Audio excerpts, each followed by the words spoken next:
TDP red book ను ఉద్దేశించి మాజీ మంత్రి పేర్ని నాని వివాదాస్పద వ్యాఖ్యలు చేశారు. అరిచే కుక్క కరవదని, కరిచే కుక్క అరవదంటూ సెటైర్లు వేశారు.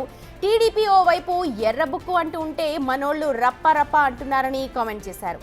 అలా మన నాయకులు కార్యకర్తలకు వాళ్లకు బదిలిస్తే ఇక వాళ్లకు మనకు తేడా ఏంటి అని ప్రశ్నించారు. జగన్ 2.0 ప్రభుత్వం రాగానే కార్యకర్తలు నాయకులకు ఫ్రీ హ్యాండ్ ఉంటుందని, అప్పటి వరకు ఇలా రప్ప రప్ప అంటూ కామెంట్ చేయటం బంద్ చేయాలన్నారు.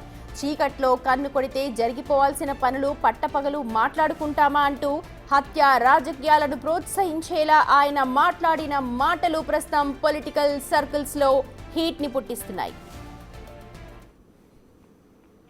అయిపోవాలరా నోరు తెచ్చి రప్ప రప్ప ఎన్నిసార్లు అంటారు? సిగ్గు శరం ఉండాలి మనకి. ఎన్నిసార్లు అంటారు? అది ఇక అదే పని. చీకట్లో చేయాల్సిన పనులు కూడా పట్టపగలు అసహ్యంగా ఏంటిది? రప్ప రప్పని చీకట్లో జరిగిపోవాలి. చెప్పేవాడు ఎవడో చేయడు. కరిసే కుక్క మొరగదు, మురిగే కుక్క కరవదు. అది తెలుసుకోండి కొంచెం. కరిసే కుక్క సైలెంట్కి వచ్చి లటక్కని కలుస్తుంది. నీకు చేతనైతే రేపు గవర్నమెంట్ వచ్చిన తర్వాత ఎవడెవడు తప్పుడు వేషాలు వేసాడో ఆయన కరిసేయి. దానికి చెప్పాలి, ఎవడికన్నా చెప్పాలంట. రెండో గండి చెప్పాల్సిన పని లేదు. జరిగిపోవాలి. తర్వాత మీరందరూ కలిసి పలకరించాలి. ఎట్లా జరిగింది, ఏం జరిగింది, ఎవడు చేశాడని వెళ్ళండి.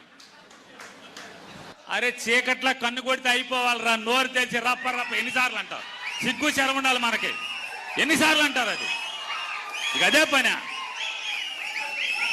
చీకట్లో చేయాల్సిన పనులు కూడా పట్టపగలు అసహ్యంగా ఏంటిది? రప్ప రప్పని చీకట్లో జరిగిపోవాలి. చెప్పేవాడు ఎవడో చేయడు. కరిసే కుక్క మొరగదు, మురిగే కుక్క కరవదు. అది తెలుసుకోండి కొంచెం. కరిసే కుక్క సైలెంట్కి వచ్చి లటక్కని కలుస్తుంది. నీకు చేతనైతే రేపు గవర్నమెంట్ వచ్చిన తర్వాత ఎవడెవడు తప్పుడు వేషాలు వేసాడో ఆయన కరిసేయి. దానికి చెప్పాలి, ఎవడికన్నా చెప్పాలంట. రెండో